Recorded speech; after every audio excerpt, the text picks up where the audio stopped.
How's it going, everybody? This is Cole from Vacation Manor, and today I'm going to be walking you through how we made our song, You in the Afternoon. All right, so first things first, I'm going to walk you guys through my recollection, at least, of how the song came to be. And pretty much how we started working on this song was we were recording the guitars for a different song, and we stumbled into this guitar tone that Nathan really liked. And my memory of it is he pretty much just started playing, you know, the main rhythm chords that you hear throughout the song. And we have a little iPhone demo of that too, which I can play. I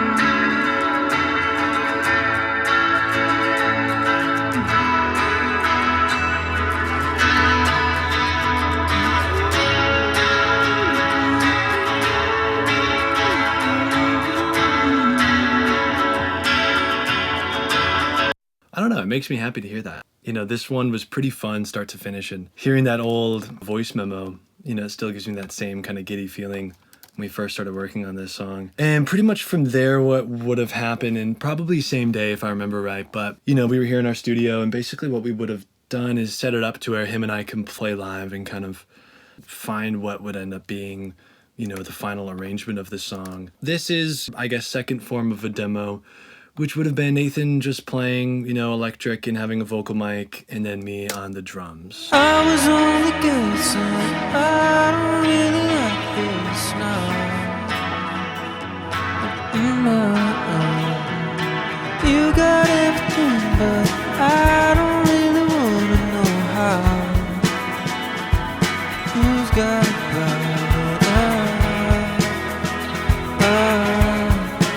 That was day one, and then we broke for the day. Day two, we come in and we try and make, you know, a little bit more of a proper demo. So yeah, this demo that you're gonna hear right now is basically a drum machine, some guitars, some bass.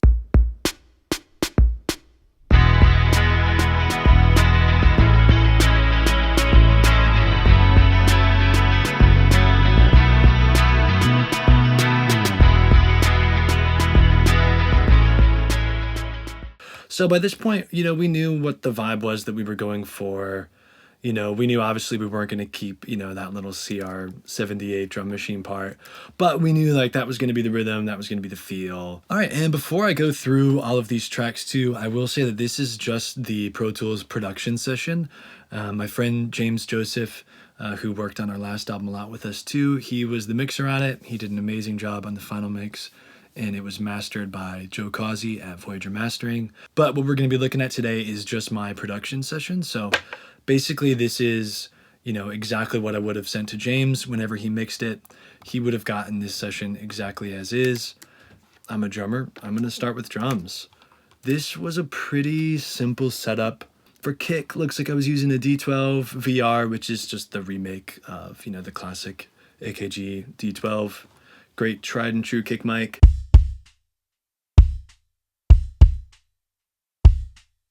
You know, pretty classic kick sound. Nothing crazy. Here's it without processing.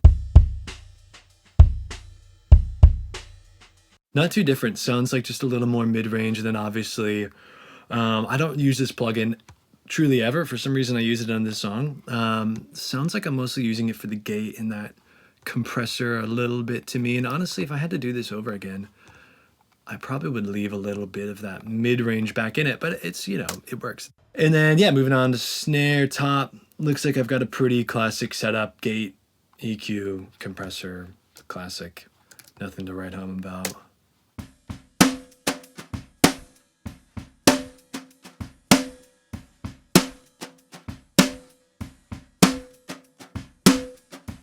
Love this gate. It's pretty much the only one I ever use. It's amazing. I'm not gating it too heavy. It looks like I'm just attenuating by like about 10.5 dB. And then yeah, next down, EQ, nothing crazy here. I'm curious to hear it without the...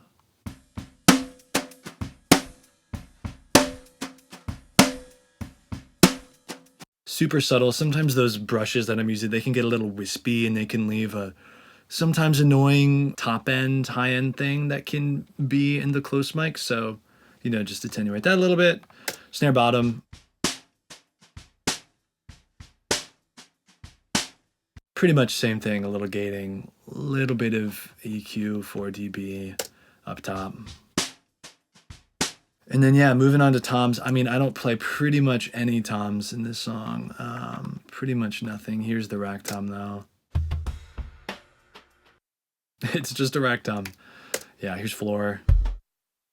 I think that's literally the only time I play the floor in the whole song. All right, and then moving down to overheads, looks like I'm using the KM184s. That's what I pretty much always use. I use like a spaced pair, you know, of them pretty much always. The overheads are definitely the bulk of the sound on this recording. I'll play a little bit of those here.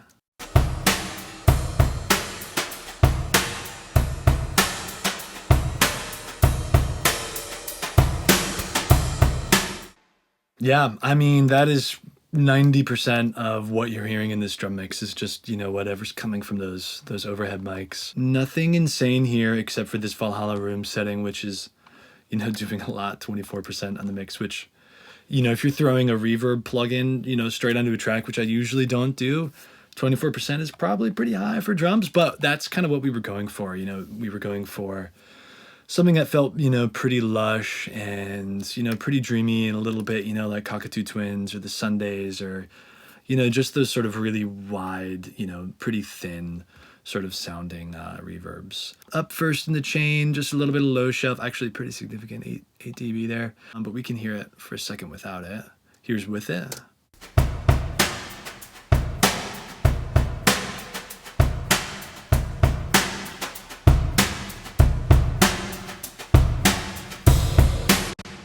All right, and so here is what the drum mix sounds like without that reverb on, which is going to be pretty dramatically different.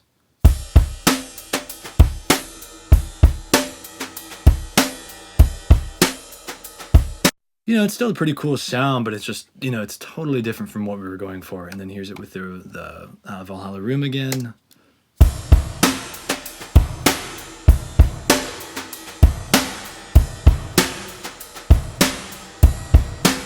You know, moving up top here to the drum bus, I have no idea why I put this stuff on. But yeah, so distressor here, we can hear that for a sec.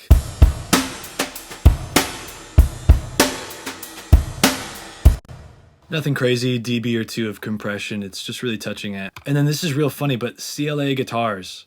I remember this happening, and basically I was trying to throw on the CLA drums just on the drum bus just to kind of see what I could sort of squeeze out of it and see, you know, just if it would do anything cool or fun. And I accidentally put the CLA guitars on it, but when I did it, it honestly sounded kind of cool. There's something here. I had to really mess with the settings a lot, turned off all this reverb delay pitch stuff, brought the treble way down because it boosted it like crazy. But yeah, so here's what it sounds like without the CLA guitars.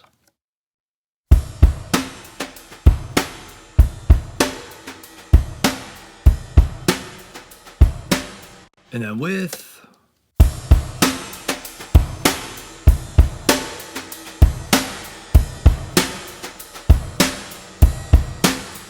You know, this compressor here is doing a lot of work.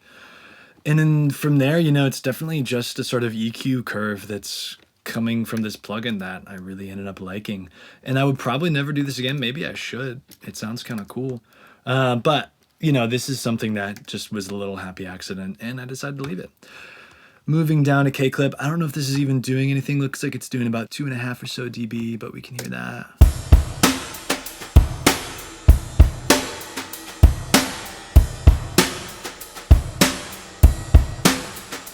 Yeah, and then last little thing to note for the drums is for this, I think the only preamp I was using with these mics was just the Universal Audio, you know, stock preamps that come in their interface, and they honestly sound really great. And that was actually the only preamp I used on this entire song. I had just gotten the interface, the X8P. You know, when we started recording it, I was like, I'm just gonna keep it super simple, use the Universal Audio preamps only, and just hear what it sounds like. And it turned out super great. They sound awesome. Underneath the drums, we've got some more percussion tracks. We can go through these. Up first, we got Brush Crash. If I remember right, this is just me with those same brushes that I'm playing with, just doing some cymbal overdub. And it looks like I only do it on the intro, so just the one time. And then yeah, up here, we've got this crash sample that I recorded while we were making our last album. And I pretty much use this on probably every single Vacation Manor song I've worked on ever. But yeah, here's that sample.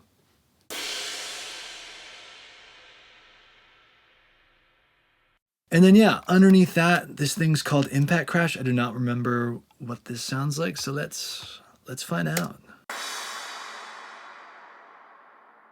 Next up, this is Impact. Also do not remember doing this or what it's from, but here's what that sounds like. That is a sample from, gosh, I cannot remember what pack that is from. But I remember hearing it and I was like, that's kind of fun. I wonder what that would sound like thrown in there. So I tossed it in. You're not really going to hear that much in the actual song, you know, but all of these things sort of culminate together in a way that just helps, you know, a new section hit hard and be like, okay, new section, we're in it. Here we go. Underneath that, we've got little reverse crash, which is probably that same crash up top, just reversed. And, you know, with this sort of swell in that I was looking for, I probably just, you know, automated that to where it would be the sort of length that I was looking for. But here's what that sounds like. You know, that's a little move. I mean, everybody uses reverse crashes and has been using them for God knows how long. But I love doing that, you know, like underneath a drum fill, you know, because a lot of times, you know, when you're playing drums and you go for a fill, you're, you know, working on the toms and the snare and, you know, the cymbals are no longer present. So having a little bit of top end come in right when you go for a fill can really add a lot to sort of, you know, keeping the train moving.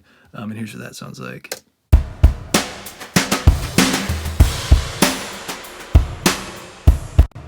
You know, it's a subtle move, but for me, that really helps a lot. All right, so underneath that, we've got bass. This would have been Nathan playing the bass on this one. Looking at our notes over here, it looks like he was just using our P bass that we have here at the studio, universal audio preamp. I did use the Pultec for a little top end on it while we were recording, and I did use their LA2A for just a little compression. And so here's what that sounds like.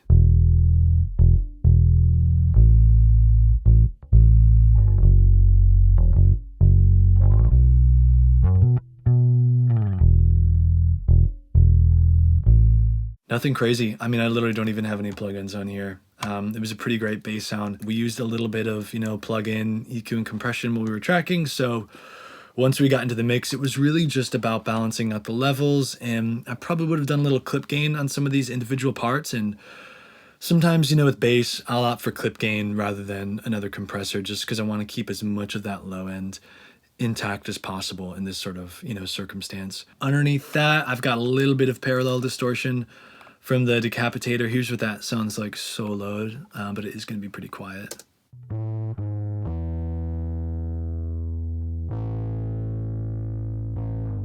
And then here's it with the bass.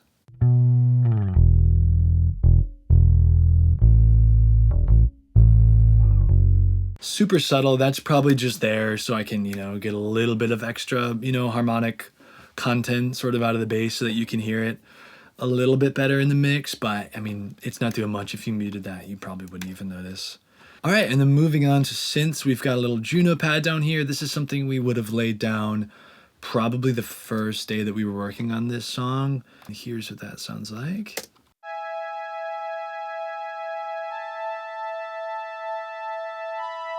We've got an S1 on here, basically just making it a little bit wider. We can hear it without it to hear what it's doing.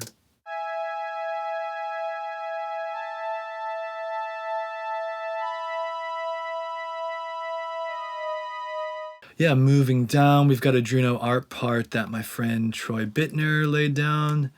And this is more of a sort of percussive part, you know, which you can hear.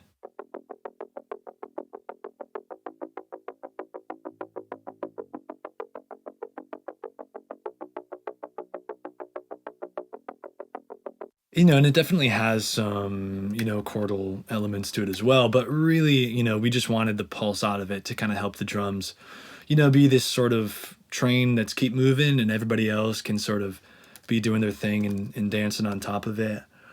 Underneath that, we've got a Juno pad. This is probably just a drone, also from my friend Troy. He made this and sent it over to us.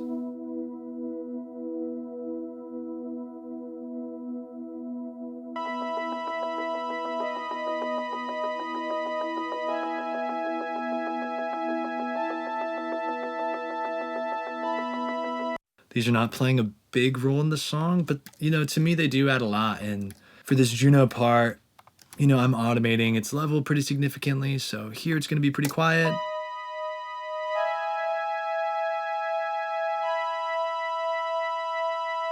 And then in an interlude like that, it can, you know, be a bigger lift, you know. Underneath that, we've got this Mellotron part, which I love. This would have been just the Logic stock Mellotron sound.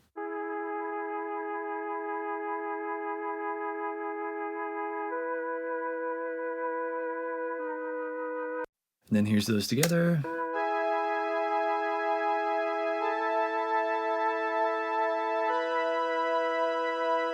And then underneath that, we've got this reverse part, which is the very first thing that you're gonna hear in the song. I wanna say what this was is Nathan he was basically making a drone, you know, just from a delay pedal or something.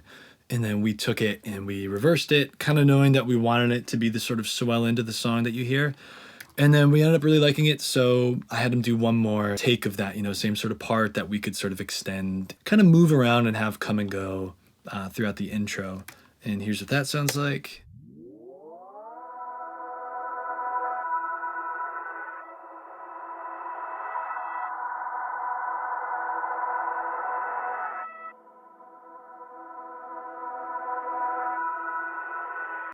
Yeah, I love that. Underneath that, we've got a little electric piano also from my friend Troy. This would have been some sort of plugin that he would have used. Not sure what the patch was, but here's what that sounds like.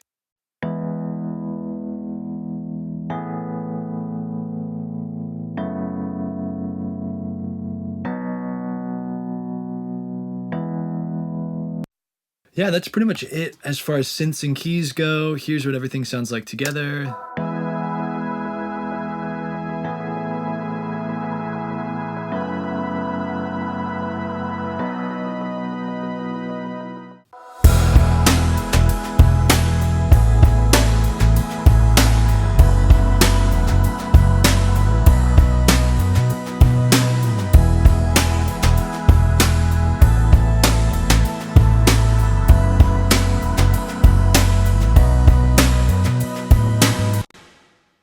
Sweet, and then moving down, we've got some acoustic guitar tracks under here. And yeah, you know, some EQ here. Looks like there's a note specifically I'm trying to get out. Let's hear what that's doing.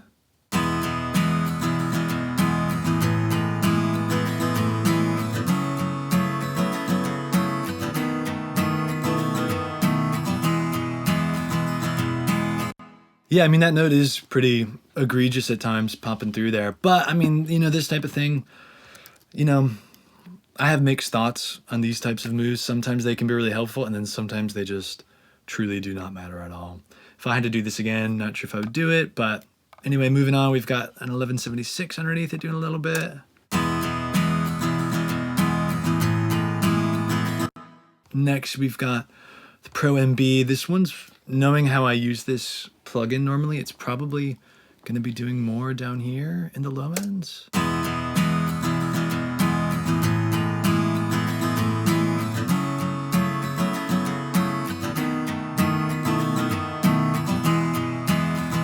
Next up, I got this tape plugin, which is a really cool plugin. I don't use it a ton, but I should use it more, honestly. Here's what that sounds like.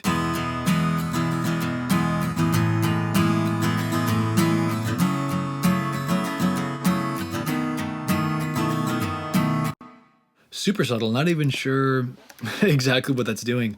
Sounds like it's doing a little bit of dynamic control, and then a little bit of, you know, shifting of some sort of EQ curve, but it's super subtle, whatever it's doing.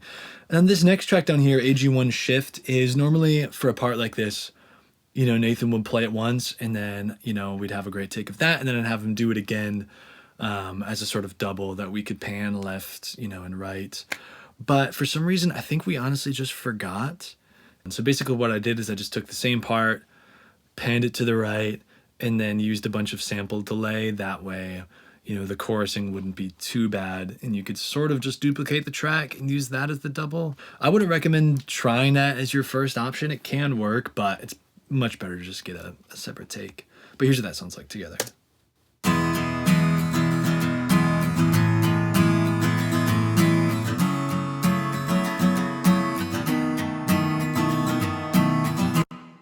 got a little reverb underneath that for these acoustics.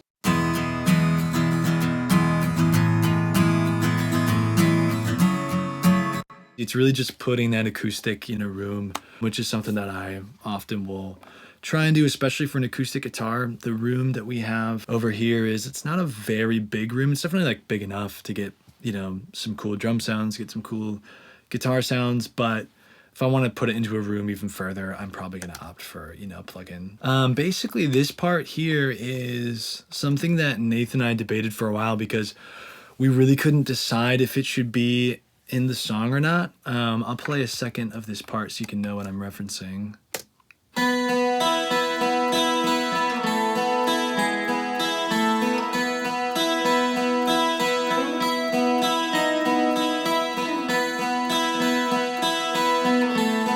We couldn't really decide if this should be in here or not because it only happens, as you can see, it only happens in this section and it never happens again.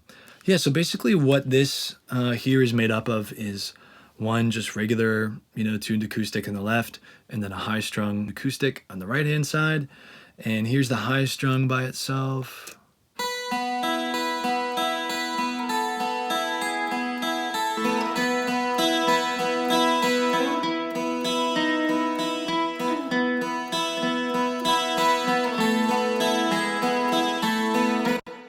Yeah, and this is something that Nathan and I love doing. We do it all the time. Basically what you're doing is, you're performing the part on two different guitars. One's high strung, one's normal strung. And basically, what you're doing is you're creating a 12-string guitar part. But since it's two different performances on two different guitars, you can pan it one left, you can pan one right, and get this sort of really wide 12-string feeling part. And I just love it. It's one of my favorite sounds that we use. And then up top here, I've got them bussed together. That way I can process both of these tracks, at the same time. First in the chain, we've got Pro Q doing some high pass up to about 170. Underneath that is this RC20 plugin, which I'm only using for the EQ, and then a little, I guess, this air boost thing here in the distortion section. Underneath that is just the default setting on this UAD plugin, which sounds really cool. This is where I'm getting that sort of chorusing and a little bit of delay from. Underneath that's going to be, a little bit more width in reverb from the Valhalla Verb. Here's what it sounds like with nothing on it. It's going to be pretty dramatically different.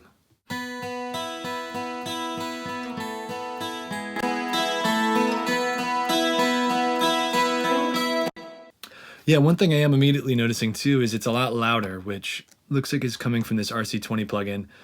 And that is not something I would recommend. I always try and gain stage my plugins to where, if I have this Pro Q here, if I A/B it, turn it on and off, it's going to be the same sort of loudness while I'm A/Bing it. Louder is always going to sound better, so I try and be careful about that, but it looks like I just missed it this time. No big deal. In the acoustic world, we've got this guitar that comes in on verse 2 and verse 2 only. Here's what that sounds like.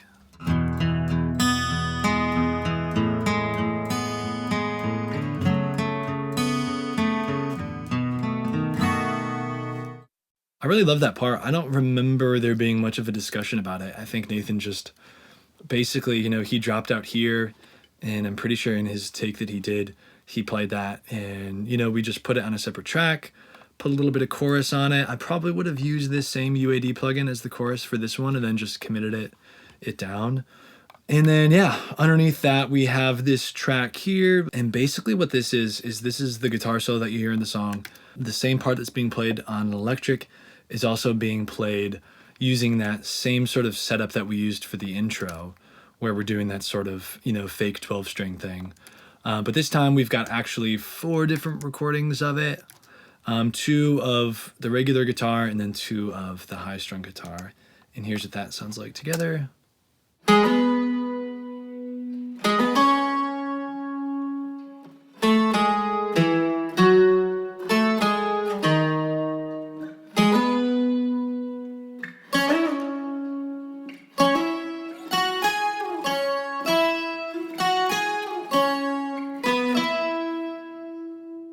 I love that part. I love that sound. As far as the chain goes, it looks like I'm using the same chain that I'm using on the intro guitar part, because we wanted them to feel like it's just an extension of that part. And it's like, you know, if this was being performed live, we want it to kind of feel like it's being played, you know, from the same person. So for that thing, we used same tone, same sort of setup, same everything, just to sort of make it feel like it's an extension of that intro part. All right, cool. And so moving on to electric guitars here.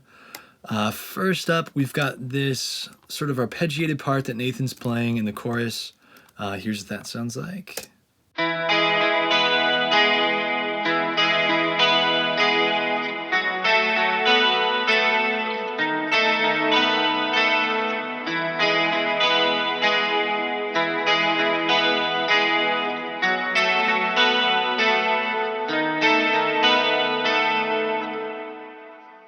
That is made up of, looks like 4 different tracks here. Looks like 2 of them are different pickup settings, and then 2 of them are an octave of that part. So it's once again kind of basically creating that 12-string effect, but, you know, by doing it via, you know, multiple takes that you can sort of pan around and play with the levels on. This would have been probably his jazz master that he's playing, and then, you know, just playing it through the pedal board we have here in the studio, and running through I can't remember what the year is, either a 64 or 67 Princeton that he has, which sounds really great. And then just, you know, a 57 and the Universal Audio preamp. And yeah, next up is these rhythm tracks. Here's what they sound like soloed.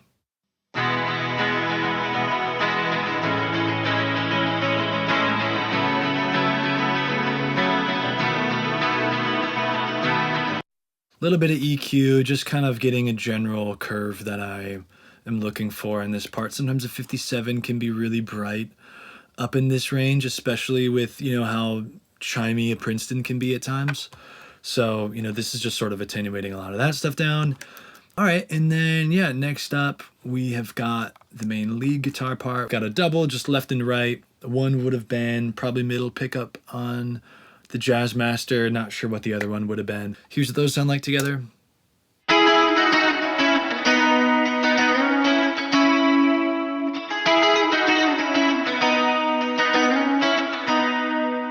Yeah, sounds great. I love that part. Just doing a little bit of compression from the LA 3A just to sort of tame some of that transient from it down a little bit. Yeah, and then up next, we've got 2 takes of the solo here. Here's what those sound like together.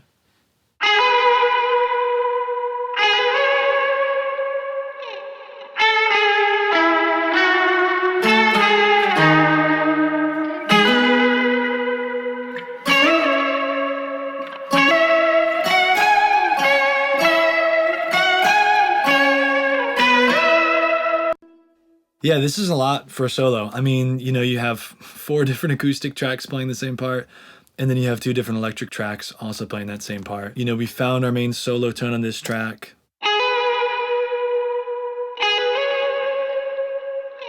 which sounds like Nathan's, you know, really kind of steering into that whammy bar on it. And then we have this other one called Solo Flangus, which is that same exact part, but I'm pretty sure what we did is we just cranked the vibrato, cranked the rate on it pretty high, and then also the depth pretty high too.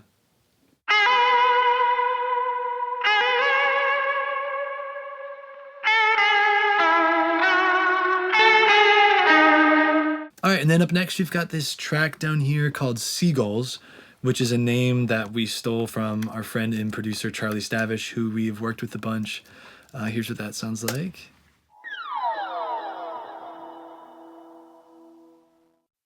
Yeah, basically, we just wanted, you know, a little extra something on that impact here. Here's what it sounds like in context. Maybe it's a long shot. Maybe I should know by now. It's really not that loud in the mix, but we just wanted something that, you know, felt like it was falling, you know, whenever we hit that sort of last chorus moment. All right, so then moving down to vocals, we've got a lead vocal here. This is probably a chain that I would never use again, but for whatever reason, I used it on this song and was enjoying. There's a lot going on here, a lot of compression, which I typically wouldn't do, but, you know, hey, whatever. If it sounds good, it is good. So working through this lead vocal track up top, we've got high pass, 70 hertz. Next, we've got the classic CLA vocals doing a ton, which I don't know why. I never use this plugin, but for some reason in this song, You know, like I said, we were working really quick. So I was kind of grabbing for some of these all-in-one boxes that I don't normally use, but I guess it made it on this song. Underneath that, we've got some more EQ post the CLA, just sort of taking out a little bit of low end, taking out a little bit of 3.7K there, and then a little boost, some de-essing, R comp for a little more control, Pro C2 for even more control, and then a little more de-essing. This is a chaotic chain. I would not probably use this myself again, but it worked. Yeah, and so here's what that vocal sounds like soloed. Woke up this morning, heard the birds in the tree, sun through the leaves. Something about this ain't it, your daffodil smile. All right, and then for effects, I've got 4 different synths here. We can go through those. First up is going to be the Echo Boy Jr. down here. Woke up this morning, heard the birds in the tree. Nothing crazy, just a little 8th note there. Next up, we've got the Valhalla verb. Woke up this morning, heard the birds in the tree. Then next, we've got this one that I guess I called Spacey. Woke up this morning. And then up top here, I've got the 7th Heaven again. Classic Sunset Chamber preset. Sounds great. Maybe it's a long shot, maybe I should know by now. Things always change. Thought about the ending, but I don't need to know right now. All right, and then next up, we've got this lead vocal double track here. Here's what that sounds like. Woke up this morning, heard the birds in the tree. It's really just there to get some width out of things. And yeah, I'm using pretty much the same exact chain that I'm using for the lead vocal, but it looks like I'm using this Waves plugin to sort of emulate that double even further. Basically, this plugin is making taking this double track and then making a left and a right one and panning those both hard left and right. That way, you kind of create this tripling effect. And typically how we would do that is we would have Nathan, sing the song a bunch of different times, and then we would have a comp of, our lead vocal, our double, and our triple, and pan those left and right. But for some reason for this one, we only did it, we only made a double track, so I threw this plug in to sort of emulate that feeling of having a triple there. And so here's what that sounds like with the lead vocal. Woke up this morning, heard the birds in the tree, sun through the leaves. Yeah, and I really like this plugin because basically what you can do with it is you can have your lead vocal have all of, the center sort of energy that it needs, and then this plugin can help that double just take up the space on the left and the right-hand side. Yeah, and then underneath that, we've got just 2 background vocals. This is, Nathan singing the same part. Here's what these sound like. Daffodil smile, haven't seen in a while. Or maybe it's a long shot, maybe I should know by now. And this part is kind of funny to me too, because Nathan's almost like a little bit in character, kind of putting on a little bit of a funny voice to sing the part. You know how he needs to sing it. Hearing them soloed, it honestly does sound pretty funny by itself. Things always change. Thought about the ending, but I don't need to know right now. With you in the afternoon. It gives the right feeling in context, which is what's important. What things sound like soloed does not matter at all. No one outside of whoever's watching this is ever going to hear them soloed. So it really just matters what something is doing in context. All right, and then the last thing that I will walk you guys through is the master bus processing, which looks like, judging from what I'm seeing up top here, this is pretty much the master bus that I used on our whole new EP. So we can go through those one at a time. Play the song from the start here real quick.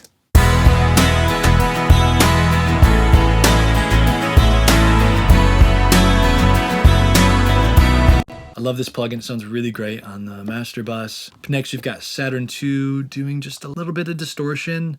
Pretty subtle, really subtle actually.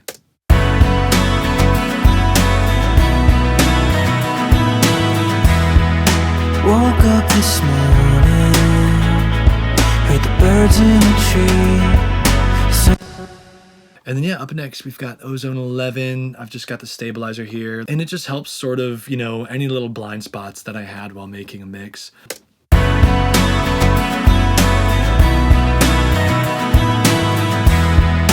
Woke up this morning, heard the birds in the tree, sun through the leaves. Once again, I mean, it's pretty subtle. It really is not doing much. Down here, we have this Brainworks plugin, which I'm really just using for a little bit of that width right there. I've got up to 111%, and down here, I've got the Mono Maker, which is basically just taking any sort of that width from things like the Juno pad, maybe a little bit, you know, in the drum overheads. It's taking all of those things and just summing them down to mono. That way, you know, your low end feels nice and punchy and nice and in the center of your mix. And then next we've got Oxford Inflator. Yeah, also quite subtle. Up next you've got the Weiss Limiter. This one is not so subtle, getting about 6 dB of gain out of the limiter there. And then I'm attenuating just by like 1/10 of a dB just to, you know, keep the meters happy and staying out of the red. Yeah, this plugin I wasn't super worried about because I knew I was just making a rough mix. So I just wanted it to get to a certain loudness level that, you know, it would feel exciting to listen to it in the car. It would feel exciting to listen to it in headphones. Whenever I send a rough mix out that Nathan and I are going to be listening to, I want it to feel pretty inspiring. I don't want it to be super quiet. I also don't want to, you know, put us into a hole that's going to be really hard for a mixer or a mastering engineer to dig us out of. So typically this is as loud as I would go. I don't want it too slimming, but I want to just find that sweet spot to where it still can feel exciting to listen to. And yeah, I think that's everything for this one. Thank you guys so much for checking out this video and for listening to the song. We love how this one turned out. We got to play it a couple times this year live, and we had a ton of fun playing it. I'm planning on doing some more of these videos, so keep your eyes peeled. I'm sure you'll see some ones pop up here in the next couple months. Yeah, thank you guys for watching.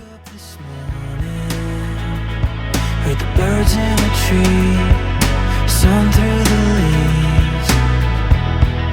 Something about this singing, your daffodil smile, I haven't seen it in a while.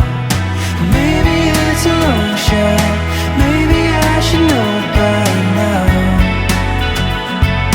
Things always change, thought about the ending, but I don't need to know right now. With you in the afternoon.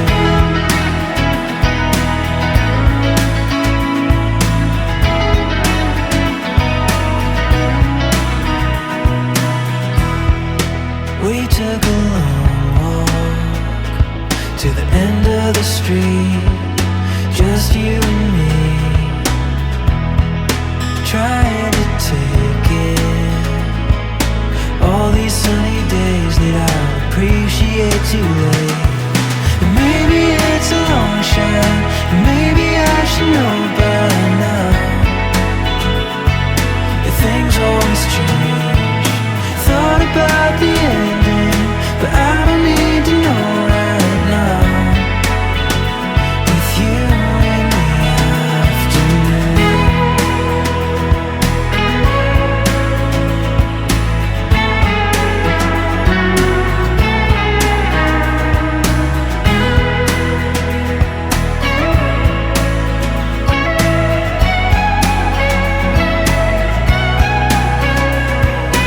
Maybe it's a long shot, maybe I should know by now. Things always change, well I don't know the ending, but I hope it's kinda like right